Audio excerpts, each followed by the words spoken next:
Ayan dito pa rin tayo sa may part ng SM East Ortigas. So mabagal pa rin yung daloy doon kasi yung mga sasakyan, mga motor hindi pa rin makatawid yung mga papunta ng Cainta. So yung mga papuntang Pasig naman yung nasa kabila doon. So yun ang unti-unting nakakalusot yung ibang mga sasakyan. Pero hindi pa talaga passable. Unti-unti pa lang, yung malalakas ang loob na driver yung dumadaan.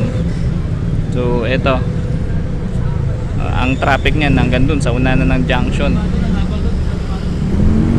Okay, so kung babiyahe kayo, dadaan kayo din sa Ortigas Extension after ng SM, eto ang naghihintay sa inyo. So hindi pa gumagalaw yung galing dun sa may part ng SM papuntang Cainta.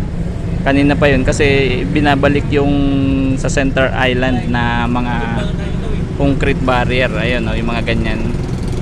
Pero malapit lang matapos kasi ilang concrete barrier na lang yung ibabalik dun sa gitna. So pagka nakaalis yung backhoe dun, possible may mga malalakas ang loob ng mga driver na lulusot.